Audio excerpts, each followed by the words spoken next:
Hello साथियों, जय हिंद। स्वागत है आप सभी का। मैं आपके साथ उत्कर्ष मिश्र और आपका स्वागत है official NRC portal YouTube channel पर, जहां पर आपको सभी सरकारी भर्ती की सूचना सबसे पहले सर्वप्रथम आपका शेयर एंड कम्युनिकेट की जाती रहती है। उसके साथ साथ आपको जो है यहाँ पर इंडियन ज्योग्राफी की पूरी कोर्स जो है, कंप्लीट कोर्स आपको यहाँ पर फ्री ऑफ कॉस्ट में प्रोवाइड करी जा रही है टीम की तरफ से। उसके साथ ही साथ अब यहाँ पर बीपीएससी का जो आपको बता दूं, आपके लिए बेहतरीन एक नॉलेज लेकर आया हूँ।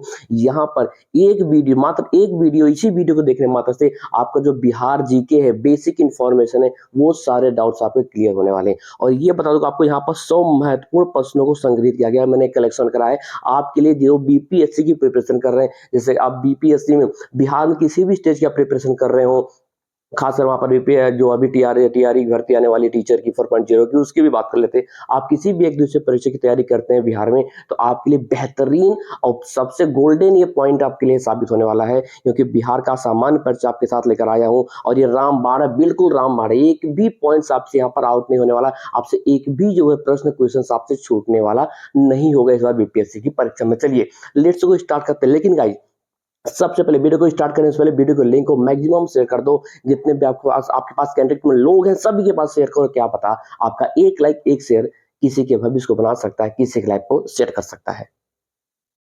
सो यहाँ पे देख सकते हो कि एनआरसी पोर्टल टीम की तरफ से ये जो फॉर्मेट है, ये नोटबुक तैयार किया गया है स्पेशली विशेषकर आप लोगों के लिए। और ये टीम बिल्कुल तैयार कर चुकी है एनआरसी पोर्टल टीम के माध्यम से। और यहाँ पर देख सकते हो आपकी one liner question and answer आपको यहाँ पर देखने को मिलेगा। बिहार जीके आपके सारे डाउट्स यहाँ पर क्लियर होने वाले हैं।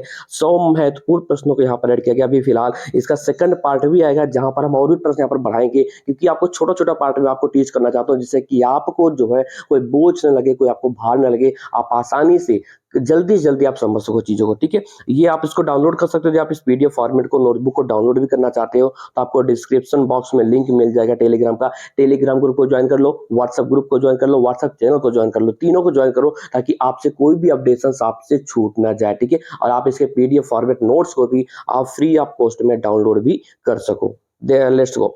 तो सबसे पहले आपको बता दो कि बिहार सामान्य ज्ञान वन लाइनर प्रश्न है। यहाँ पर आप किसी भी राज्य की सरकारी नौकरी कर रहे हैं, तो आप एनआरसी पोर्टल को जरूर विजिट करें। आपको सारी इंफॉर्मेशन आपको यहाँ पर मिलती रहती है।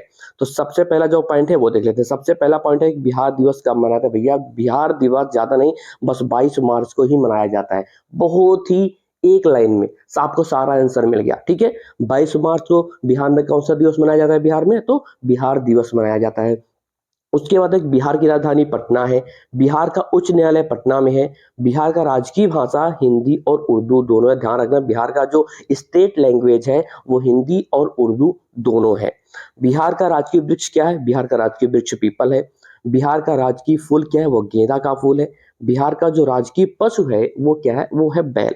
बिहार का राजकीय वृक्ष को कहते हैं गौरैया। गौरैया जो है बिहार का राजकीय पक्षी कहलाती है। अगला, बिहार में कितने प्रमंडल है?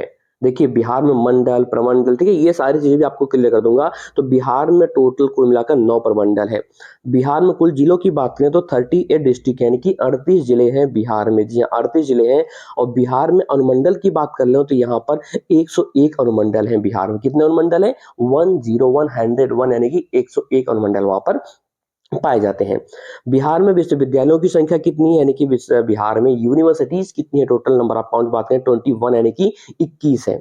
बिहार में सर्वाधिक जनसंख्या वाला जिला कौन सा ऐसा जिला है जहां पर पॉपुलेशन सबसे ज्यादा है बिहार में? तो वो है पटना जिला, जो कि राजधानी भी है पटना की। ठीक है, सॉरी, बिहार की राजधानी भी पटना है। बिहार में सबसे कम जनसंख्या वाला जिला, जहां पर सबसे कम पॉपुलेशन रहती है, वो है शेखपुरा जिला। शेखपुरा जिला जो है सबसे कम जनसंख्या वाला जिला है। बिहार में सबसे कम लिंगानुपात वाला जिला वो मुंगेर जिला है। बिहार में सर्वाधिक लिंगानुपात वाला जिला, सबसे कम और सबसे ज्यादा दोनों आपको आपको बता दे रहा हूं। तो सर्वाधिक लिंगानुपात की बात करें तो गोपालगंज है, सबसे कम लिंगानुपात की बात करें तो मुंगेर जिला है। आप इन सारे पॉइंट्स को नोट भी कर सकते हो। हालांकि आप इसके पीडीएफ फॉर्मेट को डिस्क्रिप्शन बॉक्स से डाउनलोड भी कर सकते हो। आपको लिंक मिल जाएगा टेलीग्राम ग्रुप का। ओके, बिहार में सर्वाधिक लिंगानुपात वाला जिला गोपालगंज, मैंने बता दिया आपको। बिहार में सर्वाधिक साक्षरता वाला जिला, भैया रोहतास एक ऐसा जिला जहां पर सबसे ज्यादा साक्षर लोग वहां पर हैं। बिहार में सबसे कम साक्षरता वाला जिला वो है पूर्णिया जिला। आपका पूर्णिया डिस्ट्रिक्ट जो है सबसे कम साक्षरता वाला जिला है। उसके बाद है कि बिहार में सर्वाधिक वर्षा वाला जिला, ऐसा कौन सा जिला है जहां पर सबसे ज्यादा बारिश होती है? तो वो है आपका किशनगंज। कौन सा? किशनगंज। बिहार में सबसे कम वर्षा वाला जिला वो है औरंगाबाद। बिहार में सबसे ठंड किस जिले में पड़ता है, जो सबसे ज्यादा ठंडी है ना वो किस जिले में पड़ती है, तो वो आपका गया जिला है। गया बहुत फेमस है, आप सभी जानते होंगे, धार्मिक स्थल भी है। बिहार में सबसे बड़ा नगर कौन सा है, सबसे बड़ा महानगर या नगर की बात कर लें तो वो है पटना। ठीक है, बिहार की कैपिटल यानी कि बिहार की राजधानी पटना जिला है। बिहार शब्द का जो मूल अर्थ है वो क्या होता है, देखिए बिहार आप सभी लोग बौद्ध धर्म को अच्छे से जानते होंगे, ना जानते हो तो आप गूगल कर लेना, इसकी जानकारी मैं नेक्स्ट वीडियो में आपको दे दूंगा। ठीक है, तो बिहार शब्द का जो मूल अर्थ है वो बौद्धों के रहने की जगह यानी कि बौद्ध मठ से है। और आप सभी जानते हैं महात्मा बुद्ध कहाँ से बिलोंग करते हैं, आप सभी अच्छे से जानते हो, तो बिहार से बिलोंग करते थे। ओके, तो बिहार में नमक सत्याग्रह कब आरंभ हुआ, तो बिहार में जो नमक सत्याग्रह है वो 15 अप्रैल 1930 यानी कि 1930 को आरंभ हुआ था। बिहार का जो पृथक प्रांत के रूप में गठन की जो मांग है वो कब प्रस्तुत की गई, गठन कब हुआ यानी गठन की मांग कब प्रस्तुत की गई। ध्यान देना, गठन में गठन की मांग में दोनों में अंतर होता है भैया, थोड़ा बी कंसंट्रेट, अच्छे से ध्यान से पढ़ना, अच्छे से नोट डाउन करना कि बिहार का पृथक प्रांत के रूप में जो गठन करने की मांग है वो कब प्रस्तुत की गई थी, वो 1906 में प्रस्तुत की गई थी। नेक्स्ट है बिहार का जो मुगल साम्राज्य के प्रांत के रूप में कब गठन हुआ, मुगल साम्राज्य के प्रांत के रूप में तो 1580 में हुआ था, जब यहाँ पर मुगल लोग आए थे। वर्तमान में बिहार विधानसभा में कितने सदस्य हैं, तो वर्तमान में बिहार विधानसभा में कुल 243 मेंबर हैं। बिहार में लोकसभा के लिए कितने सदस्य चुने जाते हैं, तो लोकसभा के लिए 40 सदस्य यहाँ पर चुने जाते हैं। बात करें तो पटना जो उच्च न्यायालय की स्थापना ये कब हुई, ये 1916 में हुई थी यानी कि 1916 में हुई थी। बता दो कि बिहार का जो है हाईकोर्ट किस जिले में है, पटना में है, और इसकी स्थापना 1916 में हुई थी। बिहार में राज्यसभा की कितनी सीटें हैं, तो बिहार में राज्यसभा की बात करें तो यहाँ पर 16 सीटें हैं।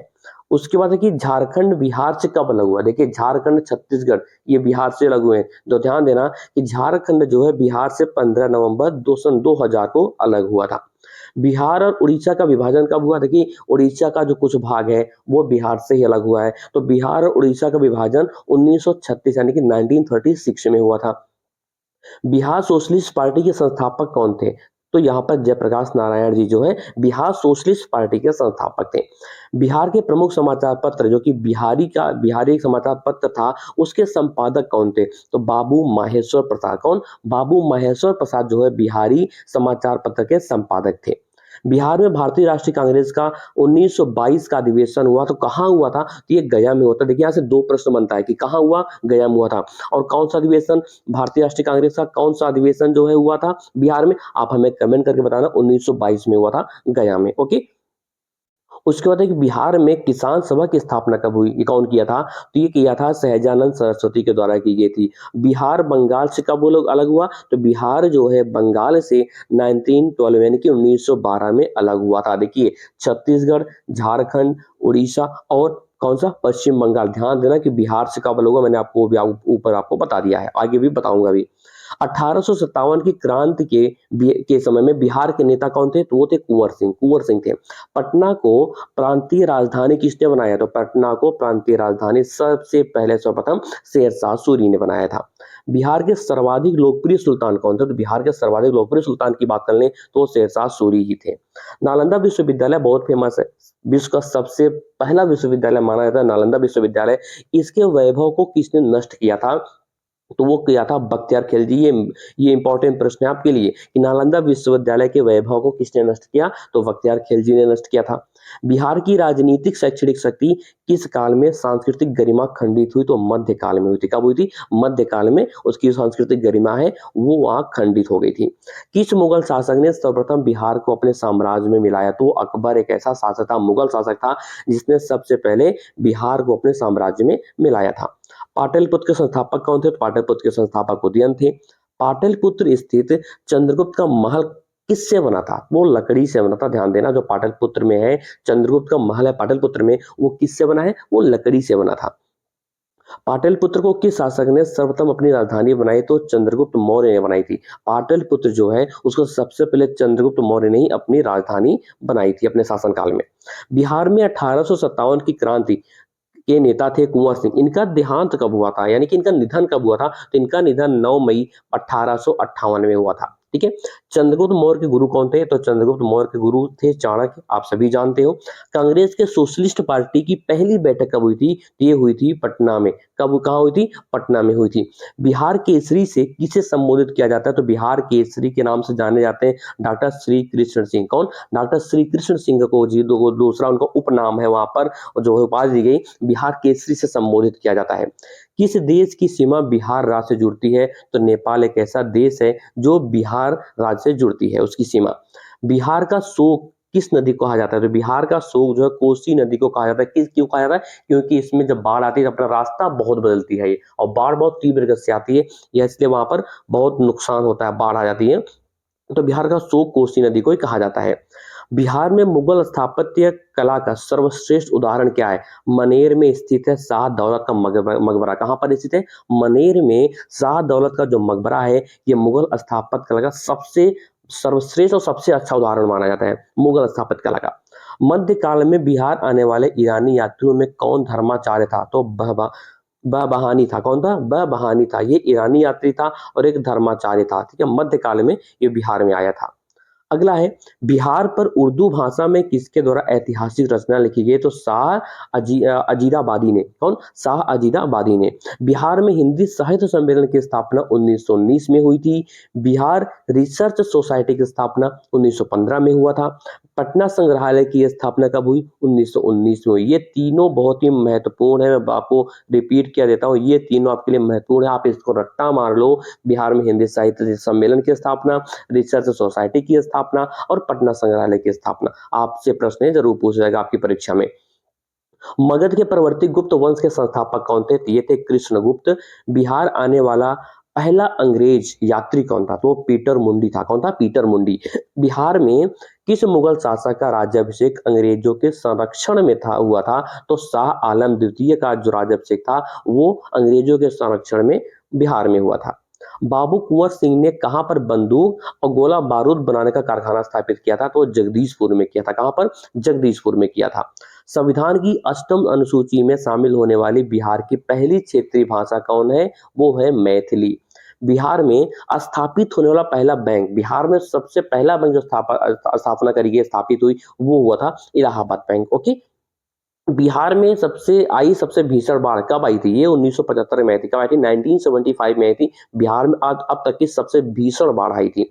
बिहार की प्रथम सिंचाई परियोजना का नाम सोन बहुउद्देशीय परियोजना। कौन? सोन बहुउद्देशीय परियोजना जो है पहली पहली सिंचाई परियोजना का नाम है। नेक्स्ट है, बिहार में स्थापित पहला चीनी मिल कौन सा था? तो 1904 में इसकी स्थापना हुई थी और भड़ौरा में स्थापित हुआ था। कहां पर बना था ये? भड़ौरा में बना था 1904 में। बिहार में स्थापित प्रथम दूरदर्शन प्रसारण केंद्र मुजफ्फरपुर में यह स्थापित हुआ था और 1978 यानी कि 1978 में। नालंदा महाविहार को आर्थिक अनुदान देने वाले शासक कौन थे? तो वो थे हर्ष, देवपाल और धर्मपाल। तीन लोगों ने दिया था। नालंदा महाविहार को आर्थिक अनुदान देने वाले शासक तीन थे, हर्ष थे, देवपाल थे और धर्मपाल थे। अगला है, आम की वह प्रजाति जो केवल बिहार में ही उपजाई जाती है। तो सफेदा एक ऐसी आम की प्रजाति है जो सिर्फ बिहार में ही पाई जाती है या उपजाई जाती है। बिहार में बहने वाली नदियों में किसका उद्गम अमरकंटक में है? तो सोन नदी है। कौन सी नदी है? सोन नदी है। बिहार में तेल शोधक कारखाना कहां पर है? भैया बरौनी में है, बहुत दूर मत जाइए। बिहार में तेल शोधक कारखाना बरौनी में है। किस फसल के उत्पादन में बिहार देश में अग्रणी है, सबसे आगे? तो मखान। मखान की खेती जो है एक ऐसा फसल है जो बिहार में सबसे ज्यादा होता है। उसके बाद है, बिहार में डालमिया नगर किस लिए प्रसिद्ध है? तो चमड़े के लिए प्रसिद्ध है। किस लिए? चमड़े के लिए प्रसिद्ध है। बिहार में केला उत्पादन का प्रसिद्ध क्षेत्र कहां पर? तो हाजीपुर में होता है। काक ककलोत ककलोत जलप्रपात बिहार में किस जिले में स्थित है? तो नवादा जिले में। किस जिले में? नवादा जिले में। कौन सी झील बिहार में स्थित है? अनुपम झील है जो बिहार में पाई जाती है। नालंदा विश्वविद्यालय विश्व प्रसिद्ध था किस लिए? बौद्ध धर्म दर्शन के लिए प्रसिद्ध था। किस लिए? बौद्ध धर्म दर्शन के लिए। बिहार आने वाला पहला अंग्रेज यात्री वो था राल्फ फिच। कौन था? Ralph Fitch. अंतिम मौर्य सम्राट कौन था? वो बृहद्रथ था। कौन था? बृहद्रथ। अगला है, गुप्त सम्राट जिसने हुड़ों को पराजित किया वो था अस्कंद गुप्त। थोड़ा मिस टाइप हो गया है, अर्जन गुप्त हो गया, जबकि ये अस्कंद गुप्त है। ओके। सम्राट अशोक के पिता का क्या नाम था? बिंदुसार था। अशोक के शिलालेखों में प्रयुक्त भाषा, कौन सी भाषा में अशोक के शिलालेख प्राप्त किए गए, लिखे गए? वो पाली भाषा में लिखे गए थे, ठीक है, जो प्राप्त हुए हैं। अजातशत्रु के वंश का नाम हर्यक था। क्या नाम था उनसे वंश का नाम? हर्यक वंश था। 2001 जनगणना के अनुसार बिहार की जनसंख्या कितनी है? वो कितनी है? 8,29,98,509। ओके। अजातशत्रु किस राज्य को पराजित नहीं कर सका? अजातशत्रु जो है अवंती राज्य को, सबको पराजित कर दिया था, लेकिन अवंती राज्य को वो पराजित नहीं कर पाया था। अगला है, वह स्रोत जिसमें पाटलिपुत्र के प्रशासन का वर्णन उपलब्ध है, वो है इंडिका। और इंडिका पुस्तक किसने लिखी थी? आप हमें बताना। आई थिंक मेगास्थनीज, राइट और रॉन्ग, कमेंट करके आप बताना, ठीक है। इंडिका नामक पुस्तक किसने लिखी थी और कहाँ से आया था, कहाँ का यात्री था वो, ये आप हमें कमेंट करके बताओ। बिहार की सबसे अधिक नदी पथ परिवर्तन, वो है कोसी नदी। नदी पथ परिवर्तन मतलब सबसे ज्यादा मार्ग परिवर्तन करती है, इसलिए इस कोसी नदी को ही बिहार का शोक नदी कहा जाता है। ओके। उसके बाद है, बिहार की प्रचलित कला मधुबनी पेंटिंग बहुत ही फेमस है।